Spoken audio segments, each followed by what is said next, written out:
Casino সম্রাট ও কুখ্যাত মাদক ব্যবসায়ী মাইনুল ও জাহিদুলকে গ্রেপ্তার এবং সুমনের মিথ্যা মামলা প্রত্যাহারের দাবিতে নাগেশ্বরীতে মানববন্ধন অনুষ্ঠিত হয়েছে। নাগেশ্বরী উপজেলা প্রতিনিধি শাওন আহমেদের তথ্যচিত্রে বিস্তারিত। সাথে আছি আমি রীতা শ্রাবন্তী।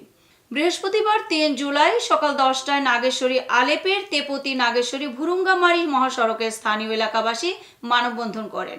উল্লেখ্য থাকে যে কয়েকদিন আগে জাহিদুল ইসলাম জাহিদ ও তার সহযোগী সাঙ্গপাঙ্গ নিয়ে নাগেশ্বরী আলেপের তেপতির শাহানুর আলমের ছেলে শামসুল হুদা সুমনকে পরিকল্পিতভাবে আটক করে তার কাছ থেকে ২.৫ লক্ষ টাকা ও মোবাইল ছিনিয়ে নেয়।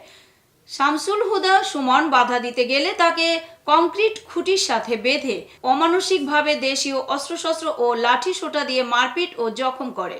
স্থানীয় লোকজন তার চিৎকার শুনতে পেরে তার পরিবারকে খবর দেন। তার পরিবার পুলিশের হটলাইন 999 এ কল দিয়ে পুলিশ এসে তাকে রক্তাক্ত অবস্থায় উদ্ধার করে নাগেশ্বরী সদর হাসপাতালে চিকিৎসার জন্য প্রেরণ করেন।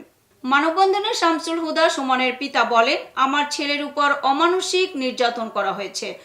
এখান থেকে আমার বিয়ে বেড়ার থেকে আমার ছেলেকে মাইনুল, জাহিদুল, আতাউর, রোমান এবং জাহাঙ্গীর এবং মামুন এরকম 15-20 জনে আমার ছেলেকে এই নাগেশ্বরী ভুনগেমারি হাইওয়ে রোড দিয়ে বেড়ার গেট থেকে ২.৫ লক্ষ টাকা ছিনতাই এবং আমার ছেলের মোবাইল ছিনতাই এবং আমার ছেলেকে 15-20 জনে ধরিয়া এখান থেকে পাতারি মসজিদে নেওয়া হয়েছে।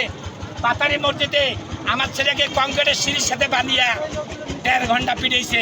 পরবর্তীতে লোক খবর দেওয়ার পরে প্রশাসন সহ পুলিশের ভ্যান ত্রিপল লাইনে রিং করছি, পুলিশ সহ আমার ছেলেকে হাসপাতালে ভর্তি করি। ওখানে আমি 2 দিন ছেলেকে নিয়ে দৌড়াদৌড়ি বিভিন্ন ট্রিটমেন্ট করি। এর ফাঁকে মাইনুল মিথ্যে মামলা আমাদের নামে করিয়া আমাকে জেল খাটাইছে। আমার ছেলেকে মিথ্যে মামলায় এখনও জেলে রাখছে।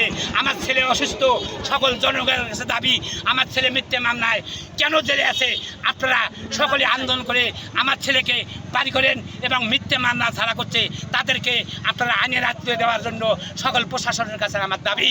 ভুক্তভোগীর মা বলেন, আমার ছেলেকে অন্যায়ভাবে মারা হয়েছে এবং মিথ্যা মামলা দিয়েছে।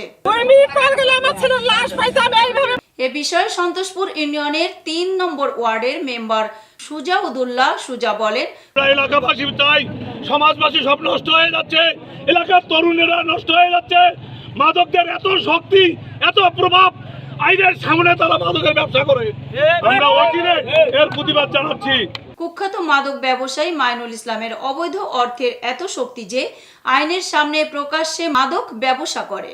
ওই এলাকার মসজিদের ইমাম বলেন, সুমনের উপর অন্যায় করা হয়েছে, মিথ্যা মামলাকারীদের বিচার চাই। আমরা অচিরে যে ছেলেটাকে জেল হাজতে পাঠানো হয়েছে, অন্যায়ভাবে তাকে জেল হাজতে পাঠানো হয়েছে, অচিরে তাদেরকে আমরা মুক্তি চাই এবং মিথ্যা মামলার আমরা বিচার চাই।